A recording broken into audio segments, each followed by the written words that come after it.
مسجد الحرام مکۃ المکرمہ اور مسجد النبوی مدینہ المنورہ سے خطبے کا اردو ترجمہ کے لیے ہمارے سوشل نیٹ ورک کو فالو کرنا نہ بھولیں اور اپنے دوست احباب کے ساتھ بھی ضرور شیئر کیجیے۔ خطبہ جمعہ مسجد النبوی، تاریخ 19 ذو الحجہ 1447 ہجری و مطابق 5 جون 2026 عیسوی۔ موضوع حج کے بعد کیسے رہیں۔ خطیب فضیلۃ الشیخ صلاح البدیر حفظہ اللہ، ترجمہ انیس الرحمن نظام الدین۔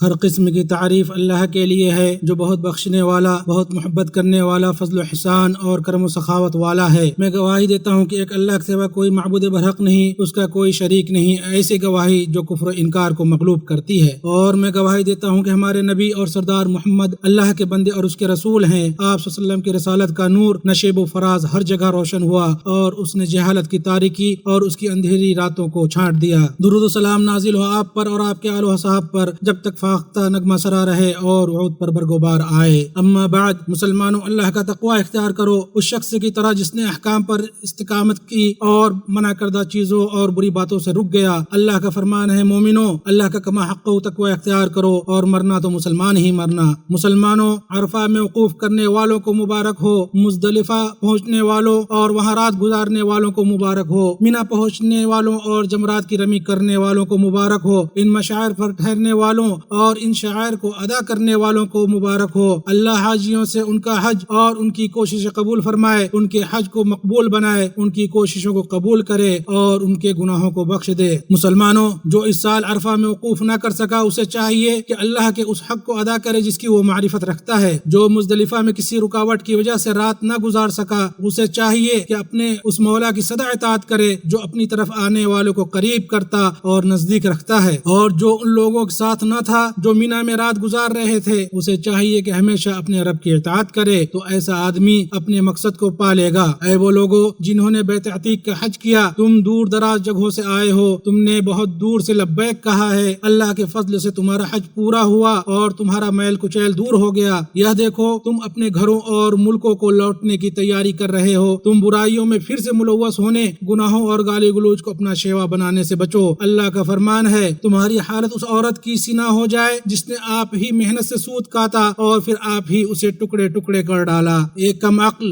بے تدبیر اور ذہنی انتشار میں مبتلا عورت جو صبح و شام بڑی محنت سے اپنا اون کاٹتی، اسے سوارتی اور مسلسل کوشش کرتی رہتی ہے، یہاں تک کہ جب وہ مضبوط اور عمدہ دھاگا بن جاتا ہے تو پھر اس مضبوط دھاگے کو دوبارہ کھول ڈالتی ہے اور جو مستحکم بنایا تھا اسے بکھیر دیتی ہے اور اسے مضبوط کرنے کے بعد کمزور کر دیتی ہے اور ٹھیک کرنے کے بعد بگاڑ دیتی ہے۔ اس کے اس عمل کا نتیجہ سوائے تھکن، مشقت اور محرومی کے کچھ نہیں۔ بس تم اس عورت کی طرح نہ بن جانا کہ جو کچھ تعمیر کیا ہے اسے خود ہی ڈھا دو، جو کچھ جمع کیا ہے اسے برباد کر دو اور جس کام کو مضبوطی سے انجام دیا ہے اسے اپنے ہی ہاتھوں سے خراب کر بیٹھو۔ بیت اللہ کے حاجیوں، تم نے ایک صاف ستھری نئی زندگی کا آغاز کیا ہے۔ اپنے حج کے بعد تم نے پاک و پاکیزہ کپڑے پہنے ہیں، لہٰذا تمہیں ہوشیار رہنا چاہیے کہ تم ذلت خیز افعال، ہلاکت انگیز راستے اور برے اعمال کی طرف لوٹو۔ وہ نیکی کیا ہی اچھی نیکی ہے جس کے بعد پھر نیکی ہو، اور وہ برائی کتنی قبیح ہے جو نیکی کے بعد کی جائے۔ تمہارا حج تمہارے لیے ہلاکت کی جگہوں سے رکاوٹ ہو، برباد کرنے والے گناہوں سے روکنے والا ہو، تمہیں مزید نیکیوں اور بھلائیوں کی طرف بلانے والا ہو۔ حسن بصری سے پوچھا گیا، حج مبرور کیا ہے؟ انہوں نے کہا، یہ کہ تم دنیا سے بے رغبت ہو جاؤ اور آخرت کی تمہیں رغبت رہے۔ مسلمانوں، کیا یہ اچھی بات ہے کہ حاجی اپنے حج کے بعد اپنے اہل خانہ اور ملک کو کامل ترین اخلاق، پختہ ترین عقل، مضبوط ترین وقار، محفوظ ترین آبرو، قابل تعریف خصائل اور کریمانہ اوصاف کے ساتھ لوٹے۔ کیا یہ خوبصورت بات ہے کہ حاجی اپنے حج کے بعد اپنے اہل خانہ کے لیے اچھے برتاؤ والا اور اپنی اولاد کے لیے کریمانہ بود و باش والا بن کر لوٹے۔ اس کا باطن اس کے ظاہر سے اچھا ہو، اس کا پوشیدہ اس کے ظاہر سے زیادہ خوبصورت ہو۔ جو حج کے بعد ان خوبصورت اوصاف کے ساتھ لوٹے دراصل وہی ہے جس نے حج کی عظیم درسگاہ سے استفادہ کیا۔ مسلمانوں، حج کے مناسک اور اس کے اعمال ہمیں یاد دلاتے ہیں کہ عبادت صرف اللہ کا حق ہے، یا کسی اور کی طرف نہیں پھیری جا سکتی، اس لیے کہ اللہ ہی ہمارا خالق ہے، اسی نے ہمیں وجود بخشا ہے ہے اور وہی وہ ذات ہے کہ جانیں جس کے سپرد کی جاتی ہیں، چہرے اس کی طرف متوجہ ہوتے ہیں، ضرورتوں کی طلب، ناپسندیدہ چیزوں سے پناہ لینے اور مصیبتوں کے وقت مدد مانگنے میں مخلوقات اسی کا سہارا لیتی ہیں۔ پھر یہ کیسے ہو سکتا ہے کہ حاجی اس کے بعد اللہ کے حقوق میں سے کسی ایک بھی حق جیسے دعا، استغاثہ، قربانی اور نظر وغیرہ کسی اور کی طرف پھیرے؟ اس شخص کا کیا حج ہوگا جو حج کے بعد مردوں سے مدد طلب کرے، قبروں اور مردوں کے پاس طواف کرے، جن یا شیطان کے لیے قربانی کرے یا قبر میں پڑے لوگوں کو اپنے اور رب کے درمیان واسطہ بنائے؟ ایسے شخص کا کیا حج جو حج کے بعد شعبدہ بازوں اور جادوگروں کے پاس جائے، نجومیوں، برج شناسی کے دعوے داروں اور فال نکالنے والوں کی تصدیق کرے، تعویذ لٹکائے اور گھناؤنے بدعت انجام دے؟ اس شخص پر حج کا اثر کہاں ہے جو حج کے بعد نمازیں ضائع کر رہا ہے، زکوٰۃ نہیں دے رہا ہے، رشوت اور سود کھا رہا ہے، منشیات کا استعمال کر رہا ہے، رشتے توڑ رہا ہے، ہلاکت خیز برائیوں اور گناہوں میں پڑ رہا ہے؟ پرانے گھر کے حاجیوں، اے وہ لوگوں جو اللہ کی حرمت والے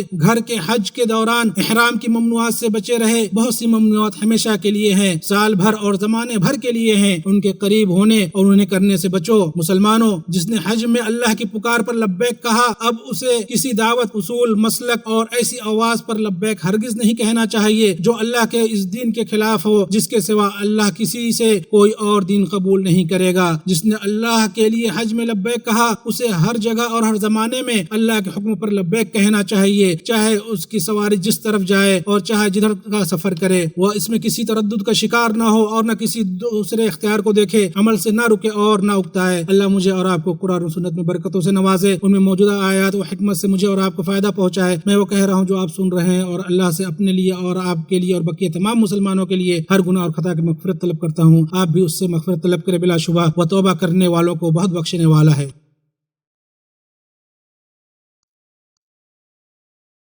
تمام تعریف اللہ کے لیے ہے جس نے اپنے فضل و کرم کی طرف پناہ لینے والوں کو پناہ دی۔ میں گواہی دیتا ہوں کہ اللہ کے سوا کوئی معبود برحق نہیں، وہ یکتا ہے، اس کا کوئی شریک نہیں۔ وہ اپنی نعمتوں سے اس شخص کو شفا دیتا ہے جو بیماریوں کی دوا سے مایوس ہو چکا تھا، اور میں گواہی دیتا ہوں کہ ہمارے نبی اور سردار محمد اللہ کے بندے اور رسول ہیں۔ جس نے ان کی اتباع کی وہ ہدایت پر ہے، اور جس نے ان کی نافرمانی کی وہ گمراہی اور تباہی میں ہے۔ اللہ ان پر، ان کے آل و اصحاب پر بہت زیادہ درود و سلام نازل فرمائے۔ اما بعد، مسلمانوں، اللہ کا تقوی اختیار کرو، اس سے خوف کھاؤ، اس کی اطاعت کرو اور نافرمانی نہ کرو۔ اللہ کا فرمان ہے، اے ایمان والو، اللہ سے ڈرو اور سچوں کے ساتھ ہو جاؤ۔ اے مدینہ طیبہ کی زیارت کرنے والو، اے اس معزز اور پاکیزہ شہر میں آنے والو، بے شک تم ہجرت کے گھر، سنت کے مرکز، ایمان کی پناہ گاہ اور بھلائیوں اور برکتوں والی سرزمین میں ہو۔ ابو ہریرہ رضی اللہ تعالیٰ عنہ سے روایت ہے، رسول اللہ صلی اللہ علیہ وسلم نے دعا فرمائی، اے اللہ، بے شک ابراہیم تیرے بندے، تیرے خلیل اور تیرے نبی ہیں، اور میں تیرا بندہ اور تیرا نبی ہوں۔ انہوں نے مکہ کے لیے تجھ سے دعا کی، اور میں مدینہ کے لیے تجھ سے ویسی ہی دعا مانگتا ہوں جیسی انہوں نے مکہ کے لیے مانگی تھی، اور اس کے ساتھ اتنا ہی اور بھی دعا مانگتا ہوں۔ اور ابو سعید خدری رضی اللہ عنہ کی روایت میں ہے، اے اللہ، اس برکت کے ساتھ دوگنی برکت عطا فرما۔ لوگو، اس شہر کے حق کو پہچانو، اس کی قدر کرو، اس کی حرمت اور تقدس کا لحاظ رکھو، اور یہاں بہترین آداب کے ساتھ پیش آؤ۔ ابن عمر رضی اللہ عنہ سے روایت ہے کہ نبی صلی اللہ علیہ وسلم نے فرمایا، میری اس مسجد میں ایک نماز مسجد حرام کے علاوہ دوسری مساجد میں 1000 نمازوں سے بہتر ہے۔ یہ فضل، کرم اور احسان کا بیان ہے، اور علماء کے 2 اقوال میں سے صحیح ترین قول کے مطابق اس میں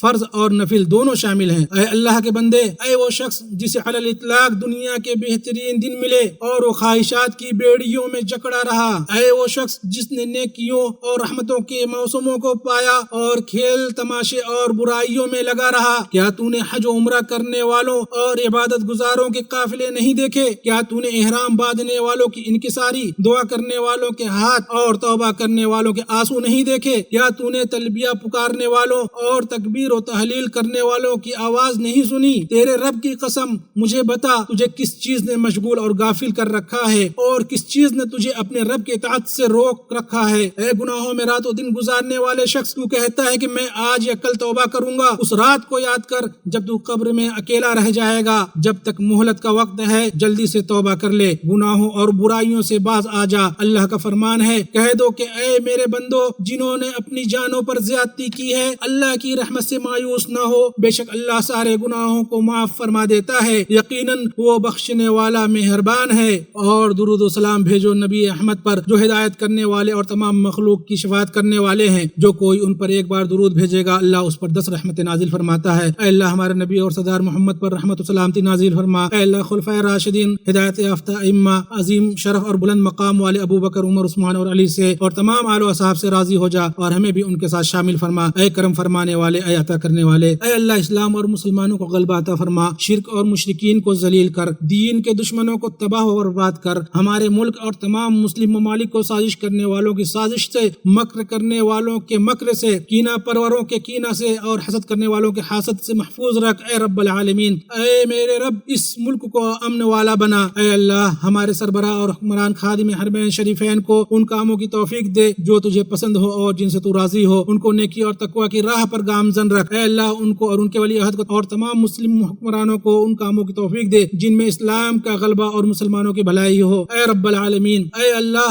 ہمارے مریضوں کو شفا دے، مصیبت زدوں کو عافیت دے اور ہمارے فوت شدگان پر رحم فرما اے رب العالمین۔ اے اللہ فلسطین میں ہمارے بھائیوں کی مدد فرما، ان کے شکستہ کو جوڑ دے، ان کی مدد میں جلدی کر اے رب العالمین۔ اے اللہ ہماری دعا کو سن لے، ہماری پکار کو اپنے حضور پہنچا دے اے کریم اے عظیم اے رحیم۔